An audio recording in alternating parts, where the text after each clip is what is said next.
Ya estamos con el senador nacional Martín Lustó. Martín, bienvenido. ¿Cómo estás? Muchas gracias. ¿Cómo andan? ¿Bien? Gracias por venir. Gracias por estar acá.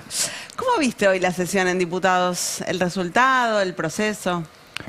Bueno, primero el resultado, con alivio, porque tanto en los dos casos, en el caso del Garrahan como en las universidades públicas, son dos estandartes de la Argentina que lo diferencian mucho de muchos de los países que tienen nuestro mismo nivel de desarrollo. Y estaban bajo ataque muy severo.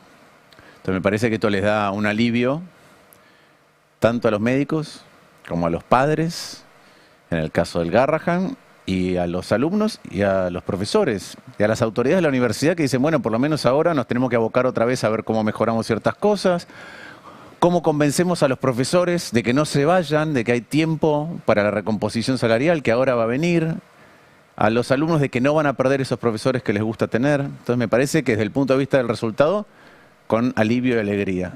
Desde el punto de vista del proceso, a mí me deja un sabor amargo, porque en esta votación se dieron vuelta muchos, ahora a favor de las universidades, pero yo no puedo dejar de pensar que esos que especularon le hicieron atravesar al Garrahan y a las universidades 10 meses de angustia. Y la verdad que lo que no tuvieron es convicción. Cuando el gobierno estaba fuerte, votaron con el gobierno. Cuando la sociedad les manifestó, che, esto así no, y creo que eso se vio claramente en la elección de la provincia de Buenos Aires, que es el 38% del padrón, entonces recalculan. Bueno, no me gusta ver eso. Me gusta ver diputados y senadores que votan por lo que creen. ¿Es un cambio de clima político o son valores muy anclados en la sociedad que en algún momento se pensó que no eran mayoría y que ahora reaparece de nuevo ese respaldo? No, yo creo que la sociedad votó frustrada. Y cuando vos estás frustrado es porque hay algo que te mereces que no te llega, y votó con enojo. Y le dijo, bueno, dale, rompé. Pero mi sensación, y creo que es ahora lo que le demuestra a la sociedad, es, che, rompé pero para construir otra cosa. No sos un chico enojado que rompe los juguetes y después nadie más juega, sino que, bueno, rompé una parte y decime cómo lo querés reconstruir. Y yo creo que la figura emblemática de eso es la motosierra. Con la motosierra vos talás, pero este gobierno no planta nada.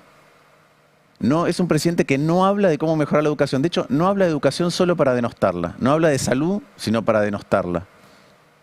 Entonces, ¿qué es lo que creo que pasó? Y creo que se ve en los colegas de ustedes, en el humor general, que durante un tiempo la supremacía del método de las redes, el escarnio público con el que piensa distinto, no importa si era periodista, economista, político, generó temor en muchos.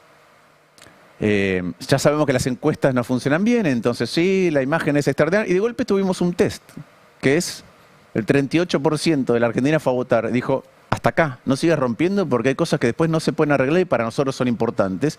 Y la economía no está bien. Eso le dijo. Y entonces un montón empiezan a tomar nota de que las cosas no estaban bien. Y empiezan a reconfigurar el discurso y empiezan a reacomodarse. Entonces yo lo que creo es que hubo una señal muy contundente que la sociedad mandó y que el gobierno toma nota siempre a medias. Vos habías estado como parte impulsor de la primera marcha universitaria. Hoy estuviste también, tenemos algunas imágenes para compartir de Lustó en la movilización de hoy frente al Congreso. Mirá, ahí está encabezando la columna del radicalismo de Capital. Ahí lo vemos. No puedo evitar pensar cuando te escucho hablando de los diputados, las diputadas que hoy votan así, pero que no tuvieron convicciones para mantener, si efectivamente esto es lo que piensan, cuando el gobierno estaba fuerte. ¿Cómo atravesaste vos? Porque sobre vos, digamos, todo el dispositivo de trolls oficiales y las redes, ¿no? Se descargó con fuerza. ¿Cómo lo atravesaste? Incluso a nivel personal, te pregunto.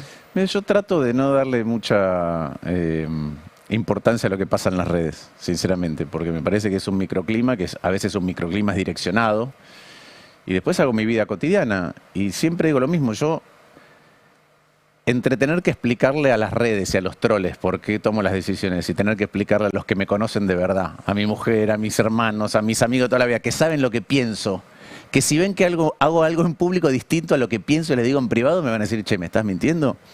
No me importa lo otro. Sinceramente, no me importa lo otro. Además, creo que para mí lo grave... Es cierto que en el caso de muchos políticos durante este tiempo de agresiones muy fuertes, algunos se retrayeron y dejaron de opinar, que yo creo que es un mecanismo que el gobierno instituyó, muy grave, y yo traté de denunciarlo desde el principio, pero en el fondo nosotros elegimos hacer esto, que es elegimos ir a dar un debate público, elegimos ir a transformar ciertas cosas de acuerdo a lo que pensamos y les ponemos a la sociedad, elegimos que nos voten o que no nos voten. Entonces no tengo por qué quejarme, sí sigo levantando la voz por todos aquellos que fueron y son agredidos y no pertenecen al ámbito político.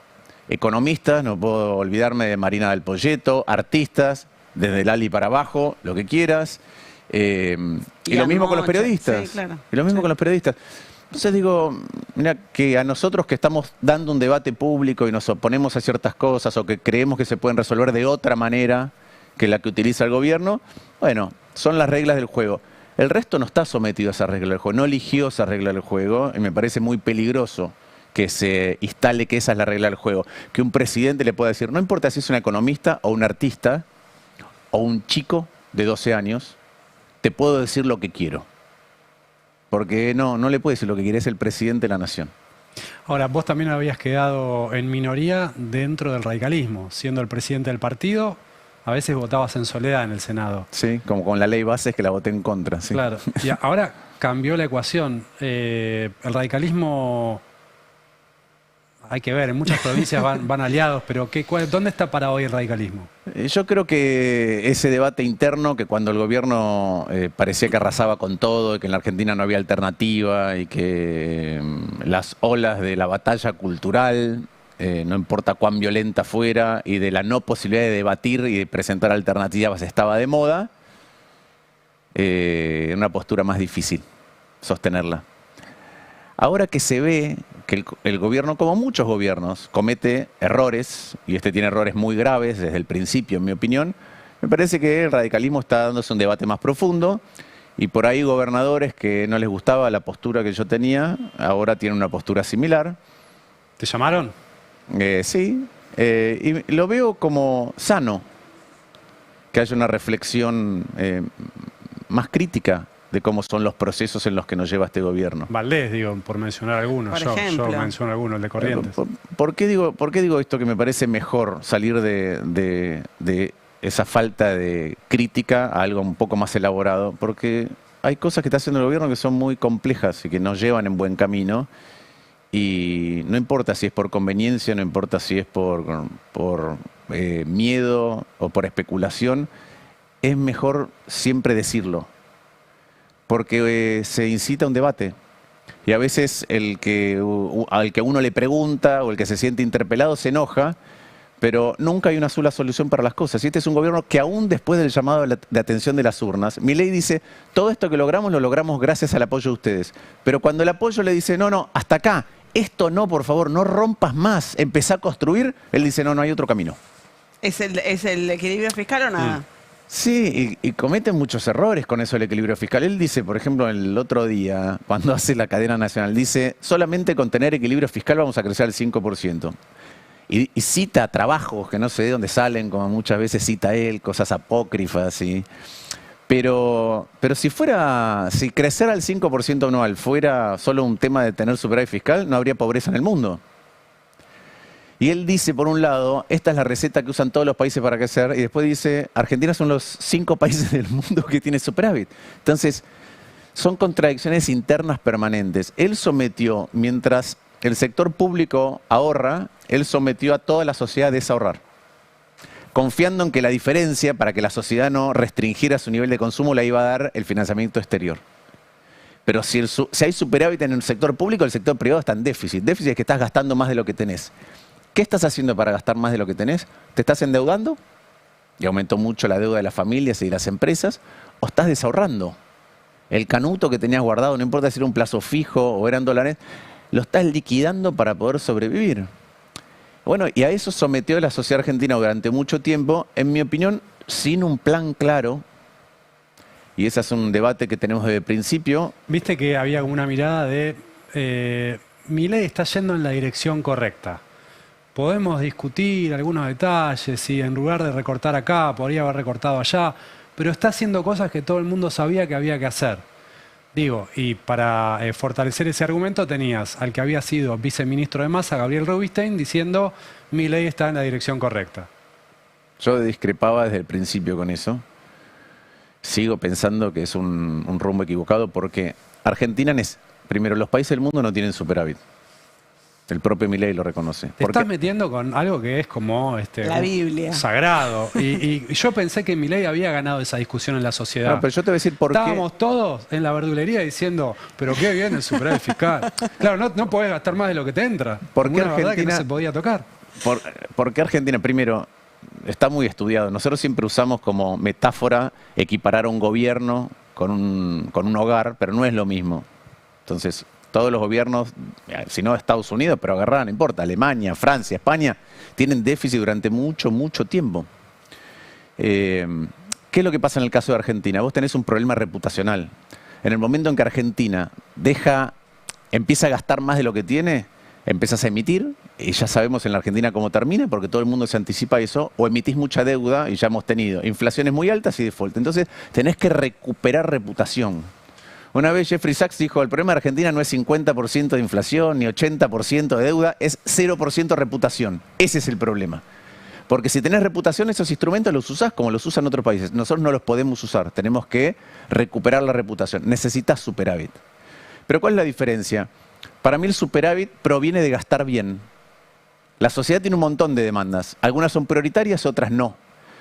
Si vos para validar las prioritarias, para llevarlas adelante, gastás mal, bueno, la cantidad que podés satisfacer es menor. Si encima hay corrupción, es menor. Si pusiste mal las prioridades, es menor. Y la sociedad te sigue demandando. Entonces, en un momento estás desbordado. Entonces, para poder tener superávit, vos tenés que empezar por gastar bien. Este es un gobierno que nunca eligió reconfigurar el gasto público para gastar bien. Nunca eligió deshacer privilegios para gastar bien. Nunca eligió decir esto es prioritario para gastar bien. Lo que hizo fue usar la inflación y el no presupuesto para cortar todo, lo bueno y lo malo. Y lo otro es que cuando vos mirás a la Argentina en un plazo más largo, en los últimos 50 años, Argentina solo creció cuando el Estado mejoró o cuando tuviste tipo de cambio muy competitivo. En los 90 o 2003, 2011. Fuera de eso estuviste 30 años de 50 con caída del ingreso por habitante. En los dos casos se agotó. ¿Cuándo? Cuando la mejora del Estado terminó y te tenías que financiar y el riesgo país subió mucho, en los 90. Y vos tenías ahí una mejora del Estado, pero atrasaste el tipo de cambio. En el otro caso pasó lo contrario. Tenías un tipo de cambio hipercompetitivo, pero empeoraste el Estado. Argentina, para crecer de manera sostenida, necesita tener un tipo de cambio competitivo y mejorar el Estado. Este gobierno te generó un tipo de cambio no competitivo y no mejoró el Estado. Entonces, esta es mi opinión, después de haber desarrollado, leído, hablado con mucha gente, pensado qué es lo que nos pasa hace mucho tiempo. Mi opinión desde el principio es, este no va a ser el camino. Se va a chocar con una piedra.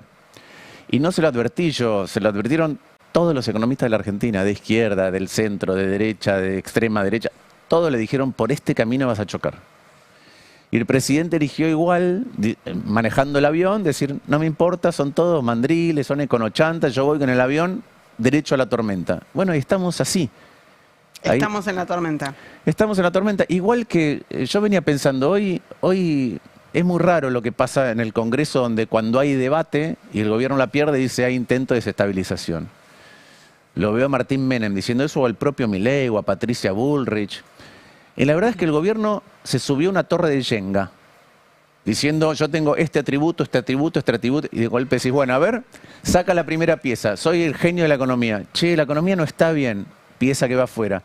Vine a combatir la casta. Che, pero alrededor tenés casta, sacás otra pieza del Jenga.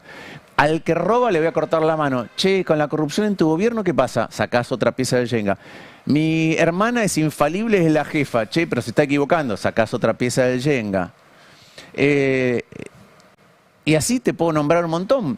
El dólar va a colapsar, va a ir a 600, se va a 1400, sacás otra pieza del Jenga. El riesgo país... ¿Se está por caer? El riesgo país... No, lo que digo es que ellos se suben a un lugar, eligen subirse. Eligen, no eligen. te muestran que las piezas no están tan firmes porque ellos te dijeron que estaban firmes y no están. Y cuando están arriba dicen, me están desestabilizando. No, estás cometiendo errores que hacen que la fragilidad que traías de antes, que era menos evidente, hoy se perciba más. Y frente a esa fragilidad percibida, vos, que es el problema del presidente, no puede, uno, decir que se equivocó con la economía. No puede, dos, decir que necesita política. No puede, tres, convocar a gente a su gobierno que lo ayude a construir esa política porque les va a decir que son casta. Tiene que convocar a la casta. Y no puede, cuatro, decir que él es distinto a los demás y que es honesto, porque no es lo que se está viendo en el gobierno. Entonces tiene que reaccionar, pero para reaccionar tiene que reconocer que no es lo que le dijo a la sociedad argentina que era. Es muy difícil. Hay presidentes que han hecho giros muy importantes, ¿no? Y a partir de hacer giros, teniendo sensibilidad a determinados problemas y que la sociedad le marca, han construido presidencias fuertes. Si no gira, ¿hacia dónde vamos económicamente? Si no gira, lamentablemente vamos a un episodio más crítico de lo que estamos viviendo hoy. ¿Por qué digo más crítico de lo que estamos viviendo hoy? Porque hoy la economía argentina, otra pieza de Jenga, la economía va a crecer como pedo de buzo. Bueno, la economía este año, hay algo que es promedio, se llama arrastre estadístico, pero cuando vos agarras enero a diciembre, la Argentina no va a haber crecido nada. De hecho, yo creo que cuando termine el año vamos a tener una leve recesión. Mientras el gobierno te dice, y el año que viene el dólar en 15 meses va a estar más barato que hoy, la economía va a haber crecido 5% cuando hoy está cayendo. Entonces, hoy ya estás en una situación compleja, compleja para la gente, compleja para las empresas, inclusive algunos sectores que tienen ventajas comparativas y con una fragilidad financiera que a menos que logres recomponer, en primer lugar, tu capacidad política para implementar reformas y convencer de eso no solo a los argentinos, sino afuera, de que tenés capacidad y voluntad y consenso para hacer eso, podés ir camino a una crisis más al estilo de las que Argentina ha vivido muchas veces de tipo de vista financiero. La mayoría de los economistas que escuché en el último tiempo descuentan una devaluación después de las elecciones de octubre. ¿Vos coincidís con esa mirada? La verdad que a Argentina le faltan dólares por el propio diseño del programa económico, del pseudo programa económico. Y ellos se pueden haber burlado de un montón de gente que hace los números con mucho detalle y ahora se está viendo que aquellos que hacen los números con mucho detalle le están marcando otra vez los puntos débiles de algo que tenía más visos de ser financiero que un programa económico. ¿Alcanza con eso? ¿Alcanza con la corrección del tipo de cambio? Te diría dos cosas. Primero, a diferencia de otros momentos de la Argentina, hoy hay más un corset mental que institucional. No tenés una convertibilidad y tenés un montón de dólares creados a través de depósitos que la gente los puede sacar y no estén los dólares. No tenés eso. Entonces, no tiene un corset de una ley que generó un problema de insolvencia y un problema de descalces de monedas. Lo que tiene es una falta de capacidad para reconocer que se equivocó. Entonces, yo creo más mental que real. Yo creo que cuando a vos te faltan dólares y tenés que juntar dólares genuinos son dos cosas. Una es que exportes más de lo que importás. El tipo de cambio más alto te ayuda a eso.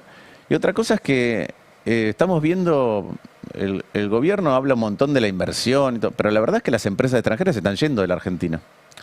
Y no vas a convocar a inversión en la Argentina, ni local ni extranjera, cuando está cara.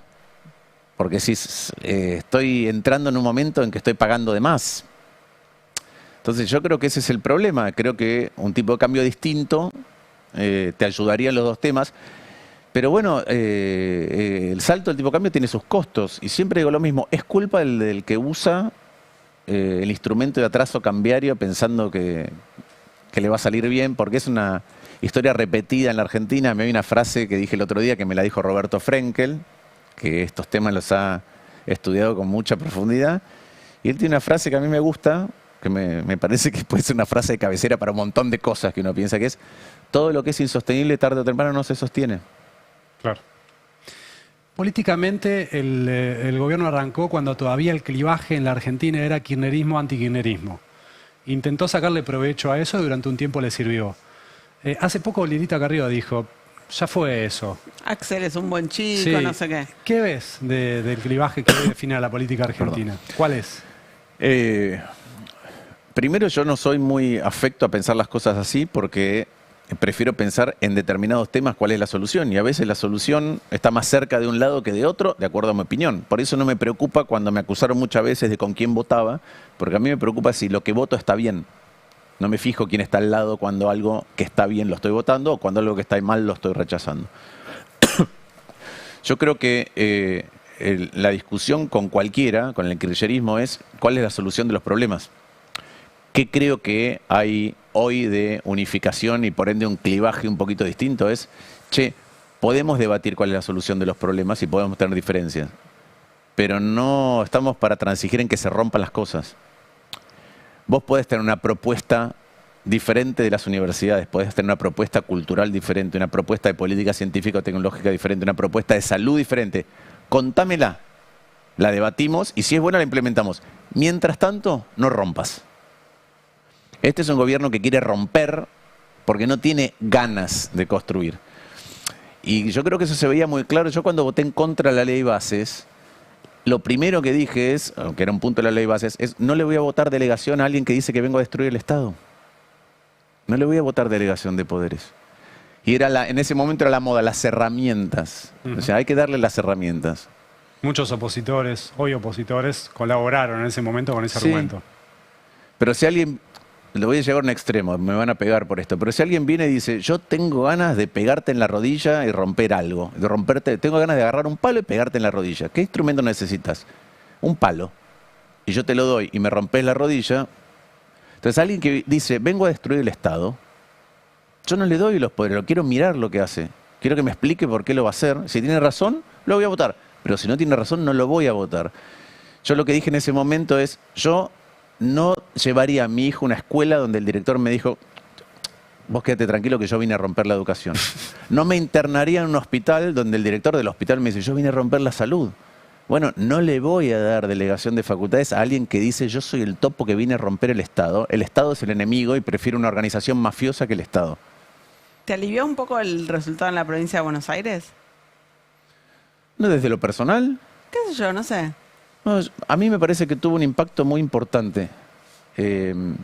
No tanto ese día, sino en la percepción pública.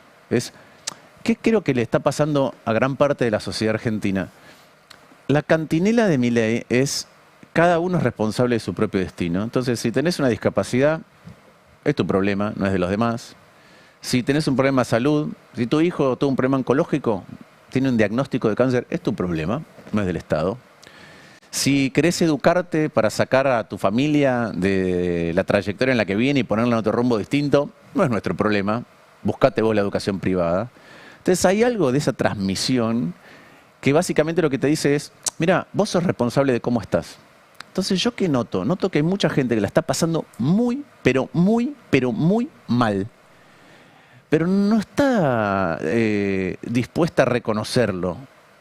Entonces, a mí me parece que la gente entienda que no es que no llega a fin de mes, claro, porque no es culpa tuya. No es culpa tuya. No es culpa tuya que hayas ajustado tu modo de vida. No es culpa tuya que pienses por ahí que vas a tener que cambiar a tu hijo de colegio. Que si se rompe algo en tu casa, te desorganiza toda la vida del mes. No es culpa tuya.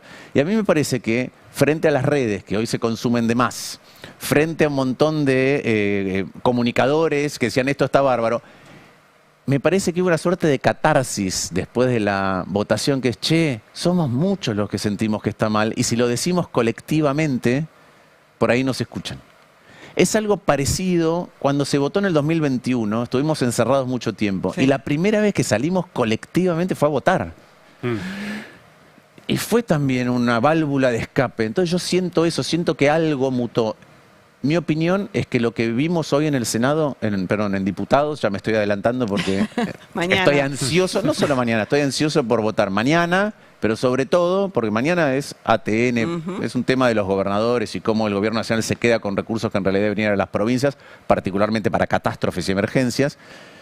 Pero estoy muy ansioso para que ratifiquemos las dos leyes cuyo veto hoy rechazó diputados.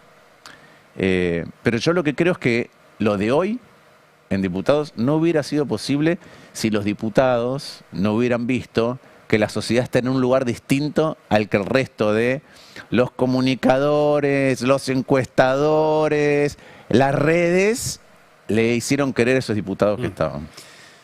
Te escucho hablar sobre el país que querés, cómo debería encararse los problemas económicos que tenemos. ¿Qué tan alejado estás conceptualmente de lo que quiere la parte mayoritaria del peronismo? Bueno, yo creo que ahí hay una discusión acerca de cuánto hemos aprendido todos colectivamente, que es lo que viene pasando. Ningún país se puede desarrollar si no tiene un Estado mejor que el resto de los países. Ningún país puede mejorar si no tiene un Estado cada vez mejor.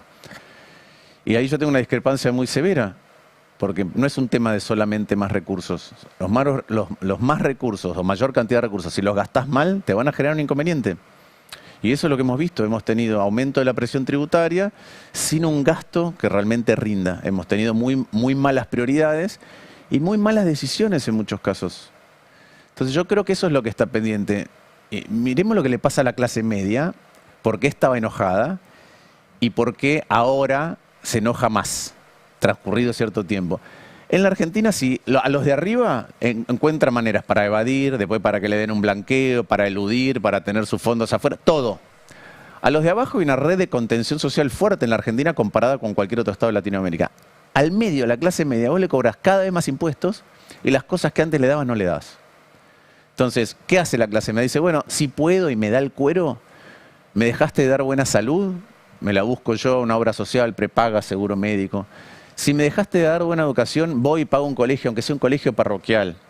Me dejaste de dar seguridad, yo digo seguridad privada. Hay seguridad privada, pero no es seguridad privada que tenés un vigilante en la puerta de tu casa. Si a la noche tu hijo o vos volvés en un taxi o en un Uber, estás pagando porque tenés inseguridad, estás gastando plata de tu bolsillo. Entonces, durante un tiempo largo, le fue cobrando los distintos gobiernos más impuestos a la clase media y le daba cada vez menos. Hasta que llegó un punto de enojo. Che, este Estado que me vendés, que da todo, a mí no me da nada. Y estoy pagando un montón. Entonces empezá a cortar gasto que está al pedo. Ese fue el mandato de Milei. ¿Qué hizo Milei? A esa misma clase media, que ya estaba haciendo un esfuerzo, le dijo, che, mirá, te voy a decir algo. La salud te va a costar más cara. El colegio te va a costar más caro. El gas te va a costar más caro. La electricidad te va a costar más caro. El transporte te va a costar más caro. Ah, pero no lo puedo pagar. Ah, pero lo público no lo voy a arreglar. Yo creo que ese es el enojo. Entonces, ahí hay una tarea por hacer mejor al Estado. Y yo creo que esa es una enorme discusión que hay que tener. Hay sectores del peronismo y del kirchnerismo que los veo reflexionando sobre eso y a otros que directamente no. Martín, muchísimas gracias por haber venido. Gracias por ustedes. venir. Gracias.